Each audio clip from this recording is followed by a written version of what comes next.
Hello. Welcome back to the Universal Mind channel. If you have questions or comments you want to address to us, you can do so by contacting us at theuniversalmindchannel@gmail.com. That's the Universal Mind Channel at gmail.com. This is episode 8 and part 5 of our look at how reincarnation works, the scientific theory.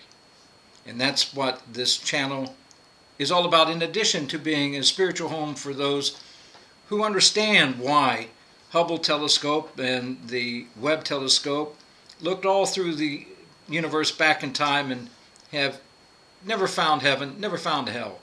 Because a growing number of people, 33% of adult Americans, as a matter of fact, according to the Pew Research Center study, their polling, a third of Americans believe in some form of reincarnation. So if you believe in reincarnation, you're not alone. And if you've had dreams that are so vivid, so real, and they're waking dreams so that you're consciously awake during the dream, but in the dream state,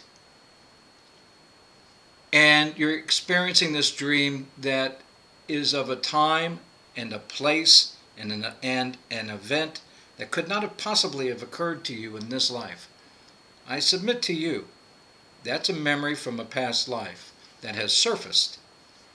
For what reason? I don't know. I know consciousness, we become more aware, more open to past life memories through meditation, and just in a relaxed state. Memories flood our consciousness on many occasions, and we don't know why, but they do.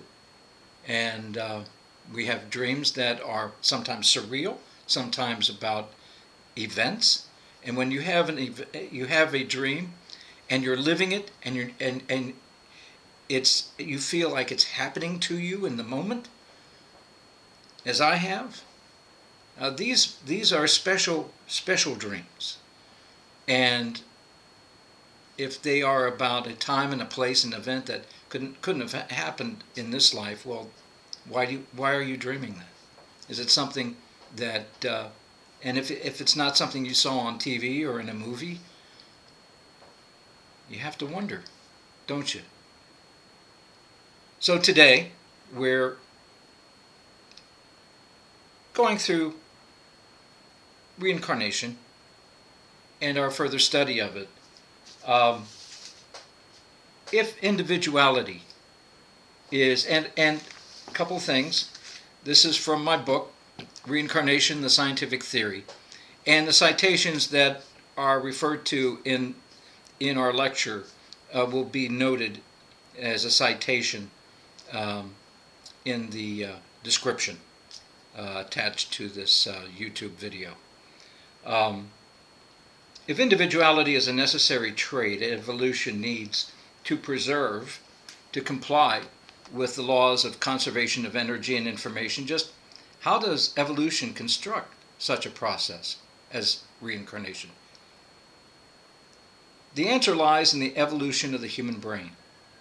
Evolution has made humans special. We're special because of our brain.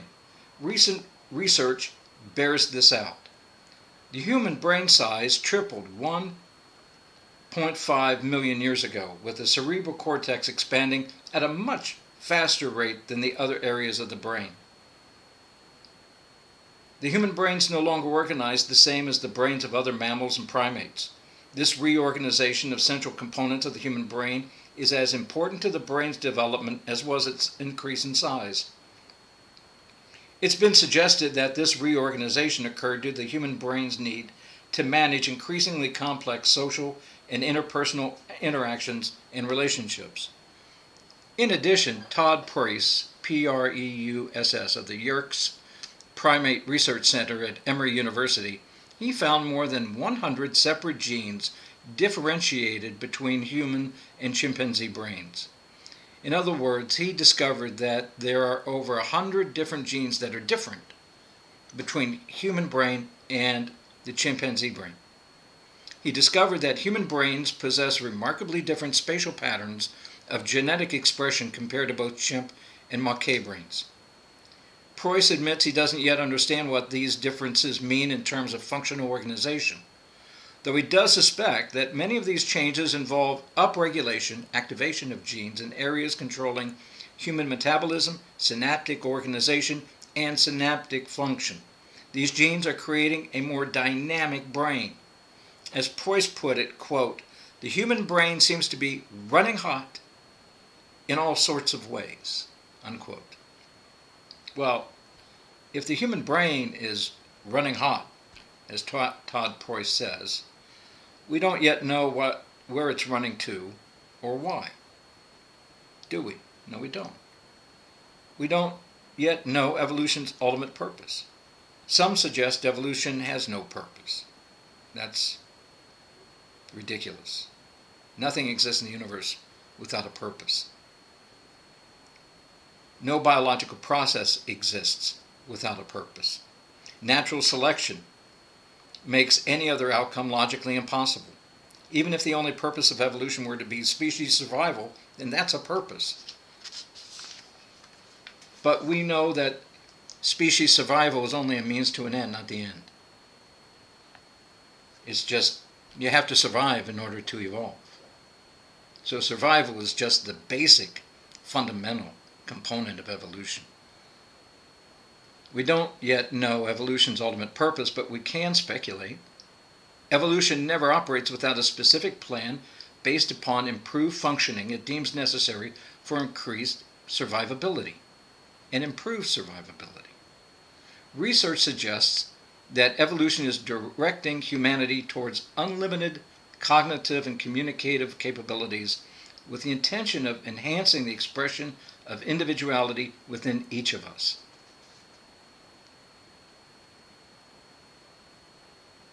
You know, one thing about current events, Putin, Trump, other fascists, authoritarian figures, that they want to limit Kim Jong-un in North Korea, and there are others. They want to limit individuality because they fear it. They can't control individuality. So when they're in power, they try to pass laws and enforce laws that limit how we can express our individuality. And yet they're fighting evolution. So ultimately, they're born to fail. The universal mind is in each of us. And it's also in them. And they cannot be authoritarian without being in conflict with their most inner self. And that tells me they cannot succeed and will not.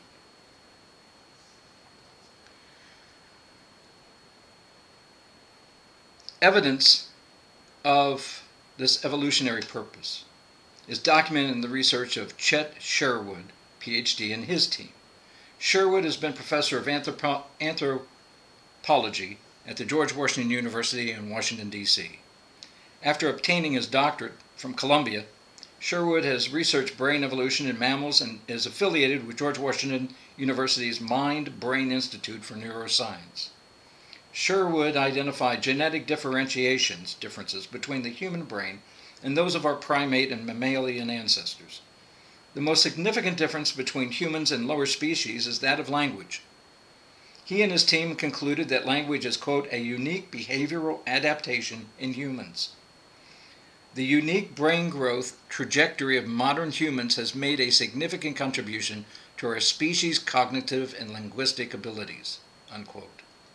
From this research, we can conclude evolution appears to have chosen individuality as a dominant trait in and of itself. Moreover, evolution has chosen the human brain as the most efficient means in which to preserve and refine individuality. Why is individuality so important to evolution's plan for humanity? We suggest that the reason is found in the path evolution has taken.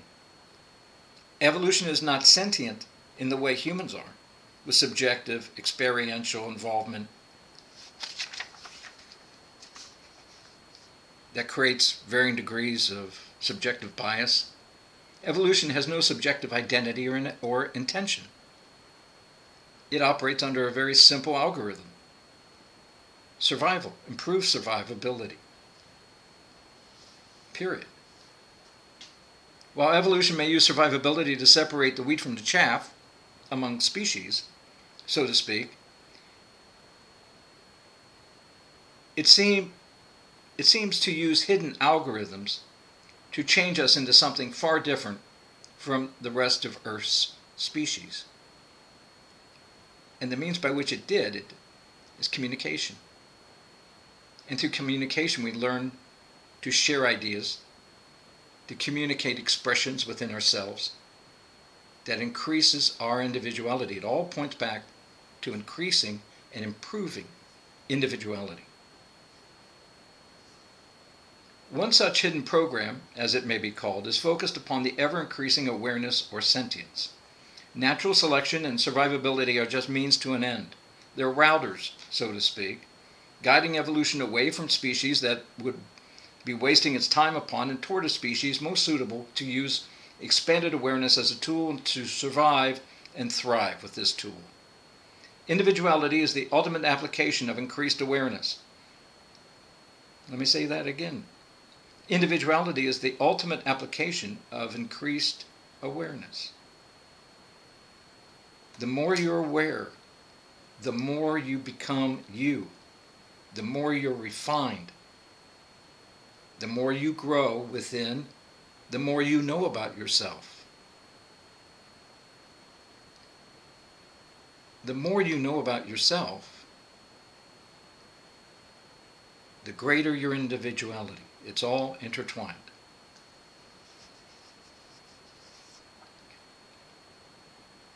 Individuality is the ultimate application of increased awareness.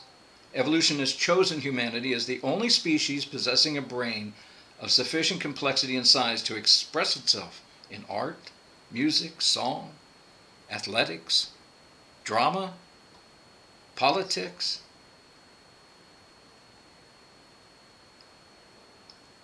These traits all require unique expressions of individuality.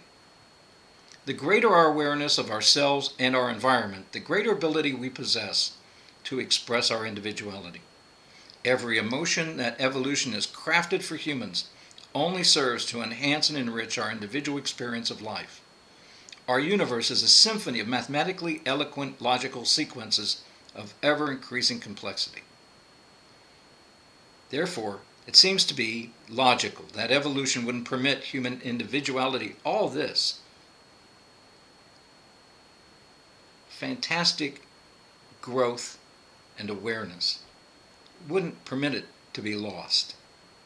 If evolution spent billions of years creating ever more complex means of individual expression, isn't it only logical that evolution would never accept losing its creation to the transience of human lifetimes? Doesn't make sense.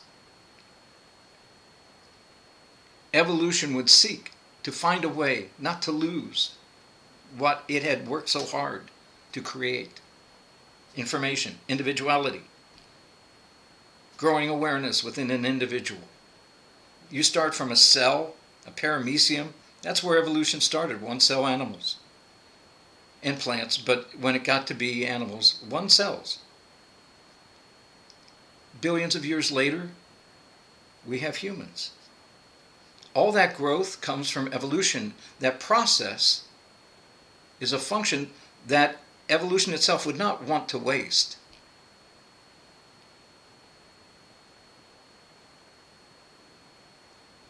There was only one way to make sure that that information isn't lost. There must be a means of isolating individuality at the time of death of the body, and then transferring it from the dying body to a living one. There had to be a way. What is that way? What did evolution do to create and save, to create a way to save information and individuality? How can it be? How can it happen? To answer this question, we need to begin with the building blocks of individuality. What are they? Memories. Our individuality comes from our memories. Memories are experiences created, stored, and transmitted through neurons and synapses in our brain. Memories are what the human brain uses to craft the uniqueness of our individual personalities over time. Individuality requires both working memory, which is day-to-day memory, as well as long-term memory, those memories stored over years or even a lifetime. Working memories allow us to function normally through our daily routines, getting up in the morning, having breakfast, going to work, driving, things like that.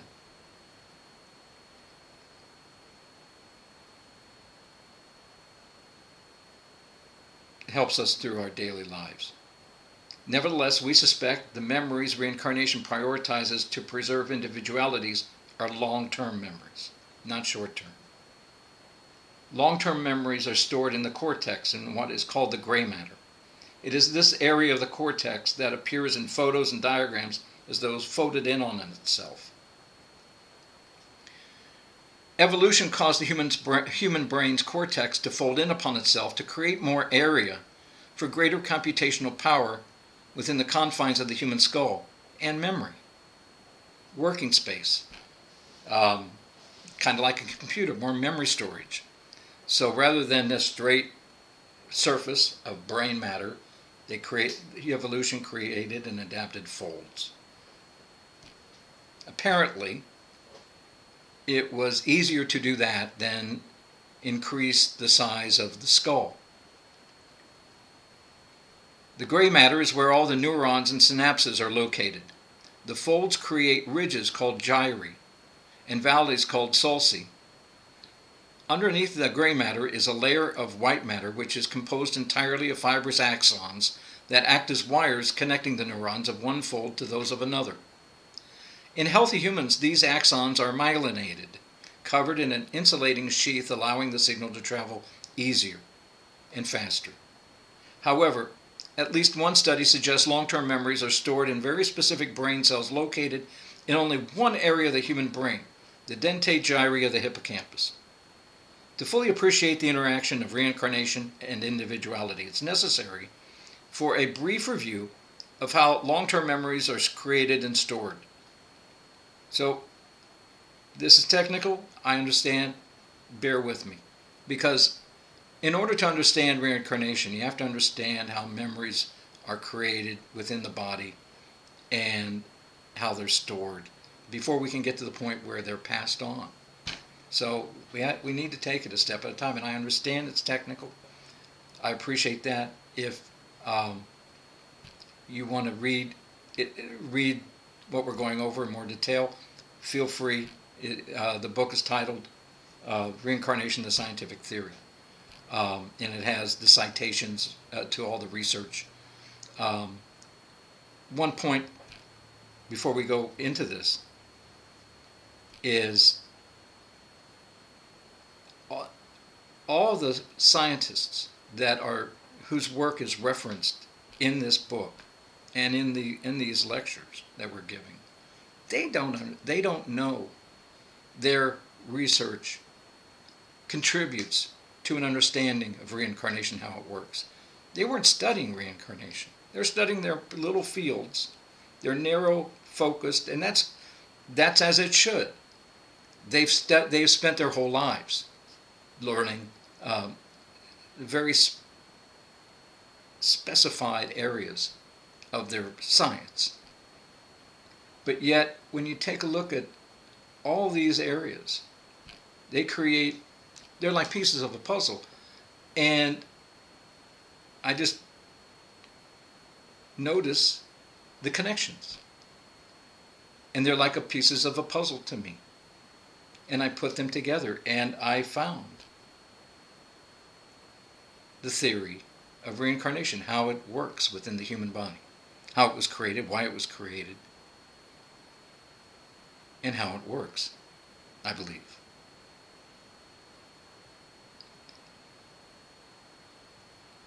To fully appreciate the interaction of reincarnation and individuality, it's necessary for a brief review of how long-term memories are created and stored.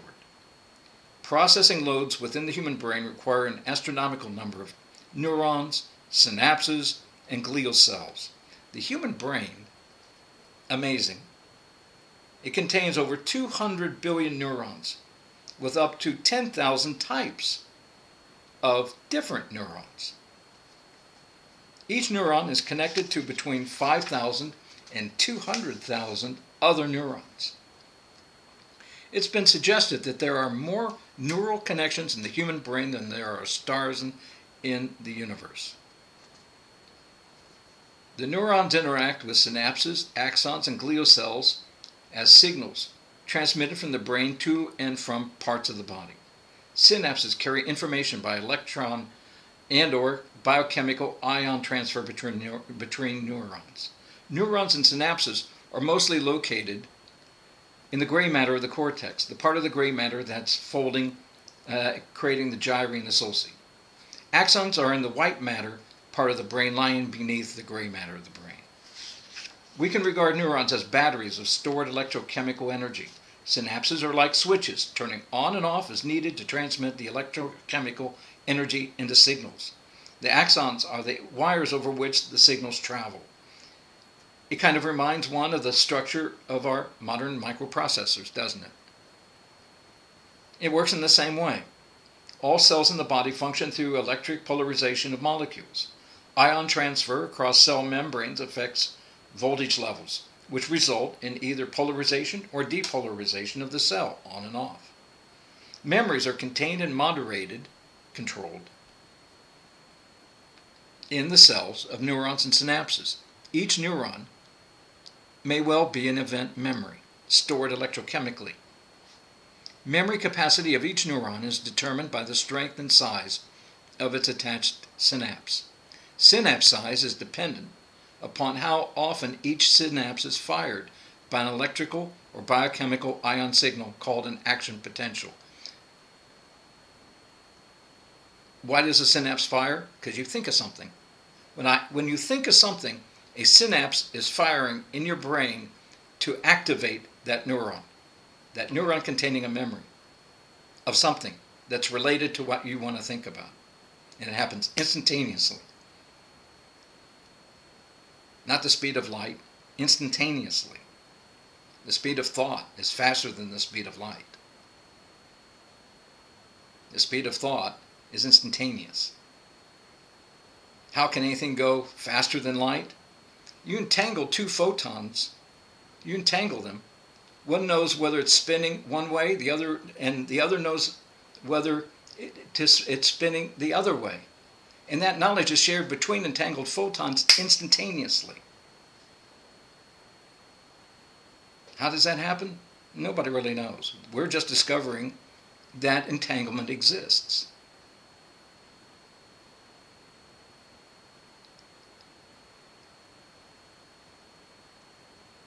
Didn't Einstein once say, or write, that the quantum realm, photons, is kind of spooky? Yeah, he did. Action potentials, more commonly known as nerve impulses, are created by both the voluntary conscious thought nervous system or the involuntary unconscious thought nervous system. Action potentials fire when sufficient energy is created within the neuron to send a command or when we relive an experience or consciously think about something. Therefore, synapses increase or decrease in size depending upon how many times the brain uses them. For example, you think about something a lot, an event that you really care about, it matters to you, what you're doing is you're forcing that neuron to grow because you're firing it. You're firing it. As an action potential, it's being fired. The more it fires, the more it grows. the stronger that memory is, and the more emotion is placed in that memory. Because that memory is going through the limbic system, which attaches memories to the neuron. Isn't it interesting to note that it's those memories, the heavier memories, the bigger the neurons, that possess the memories that are transferred from one life to the next? Because those memories are the memories that contain our individuality. Our individuality, ladies and gentlemen, are built upon experiences and the emotions we place on them. And our experiences are contained in our brain as memories. And each memory that is important to us has a memory load and an attached emotion weight to it. It's like an imprint. The stronger the imprint, the more likely that memory is going to be passed down from life to life to life. That creates our individuality. That creates our personality from one life to the next. There is a continuity from one life to the next.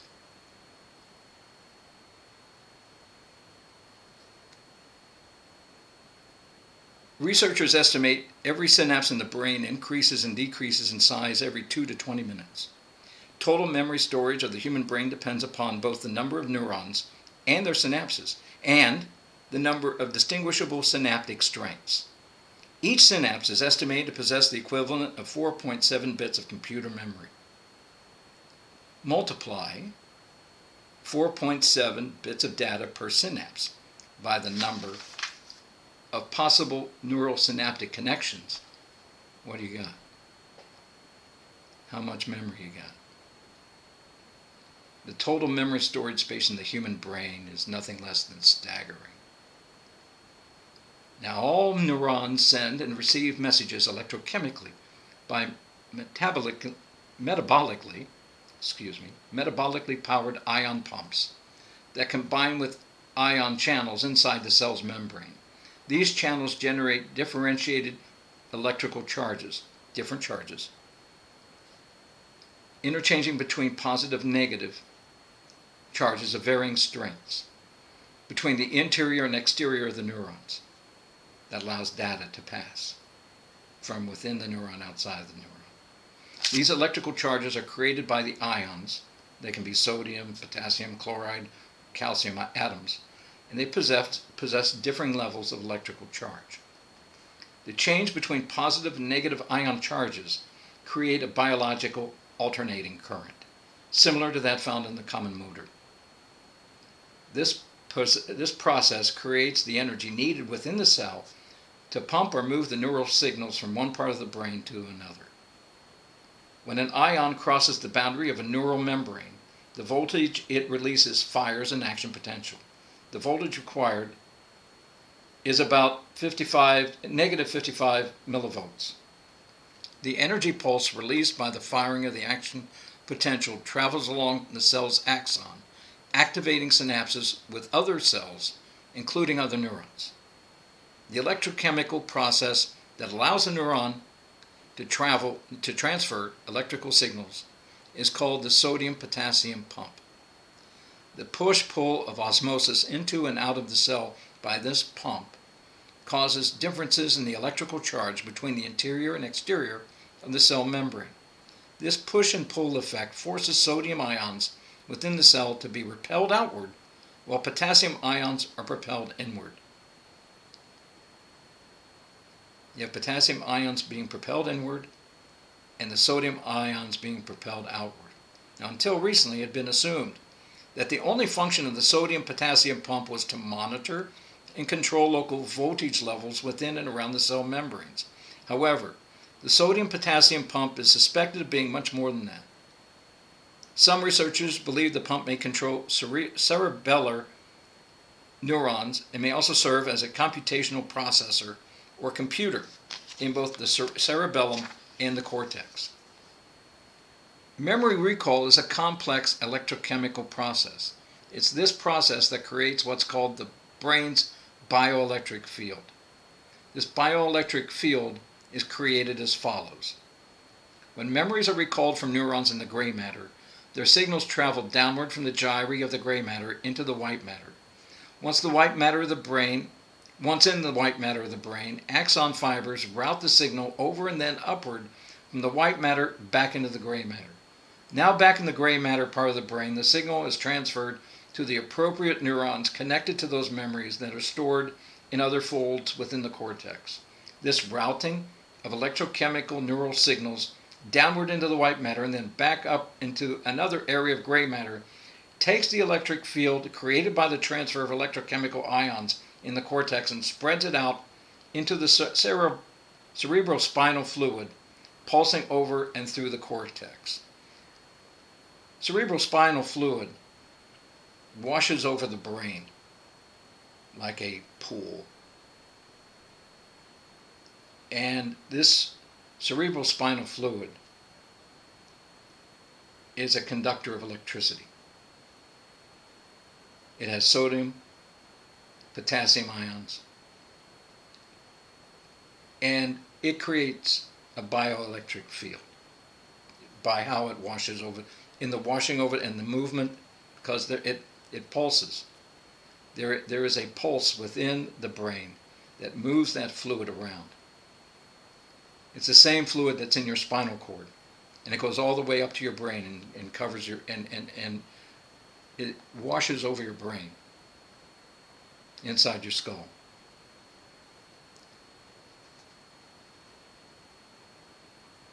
Cerebrospinal fluid is an electrically conductive medium, which means it transfers an electric current easily.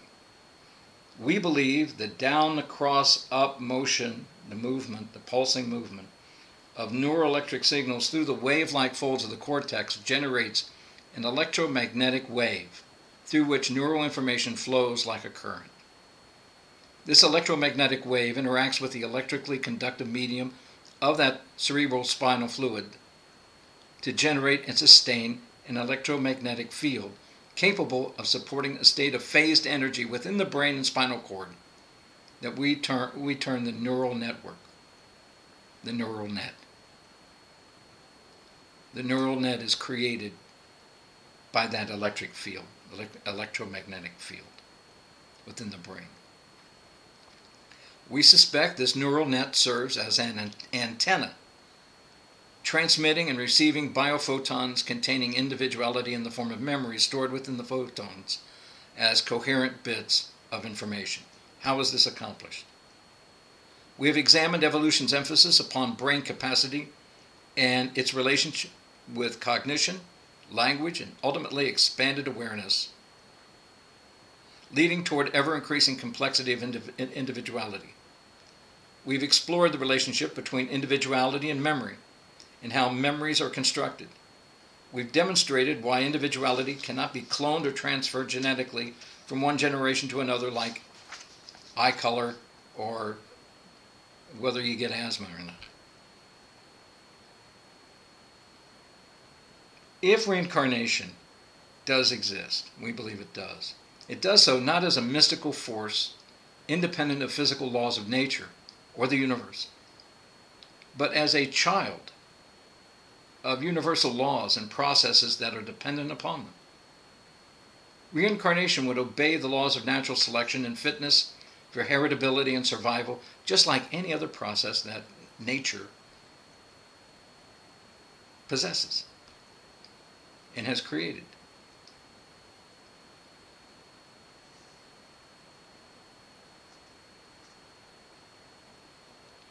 We can't expect reincarnation to shout out its existence with us with one or several specific clues to its existence.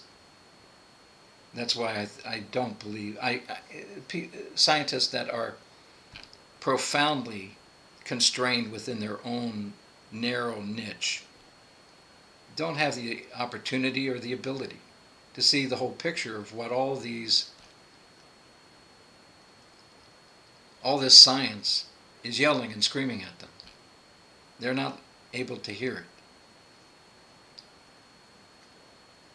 You may say that reincarnation is the forest hiding amid the trees, so to speak. Scientists study trees. They study, it's just a point, an analogy. But when you're so locked in on one narrow scope, and that's your science that you're working on, you're not really interested in what other scientists are doing in other areas. And I understand that. And maybe that's why it takes and took someone not connected with those scientific fields, but who is a generalist, like me, being a lawyer, to be able to find it.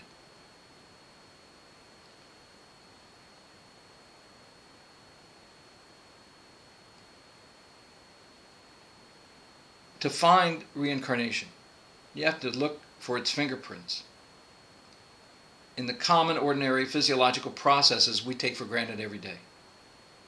We need to know what to look for. To do this, we must hypothesize what biological functions reincarnation would need to accomplish in order to perform its tasks of preserving individuality as memory information as a dying body dies, to preserve it for another body.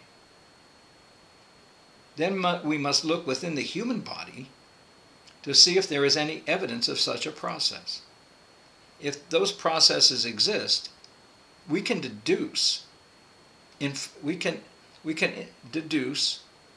reincarnation's existence from that evidence, even if we're unable to observe the behavior specific and be able to say, there it is. If we can see how it works, and what we see is logically consistent, then we can deduce we have found reincarnation.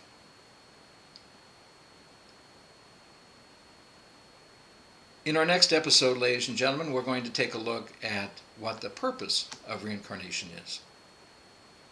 And eventually we're going to get into what happens with the body, the human body, as it's about to die. What specific physiological processes occur that enables reincarnation to happen? Reincarnation is an event.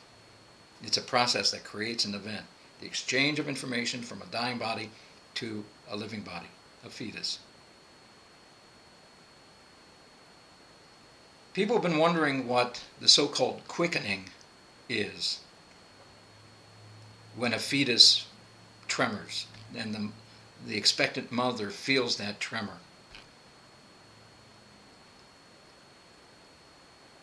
I believe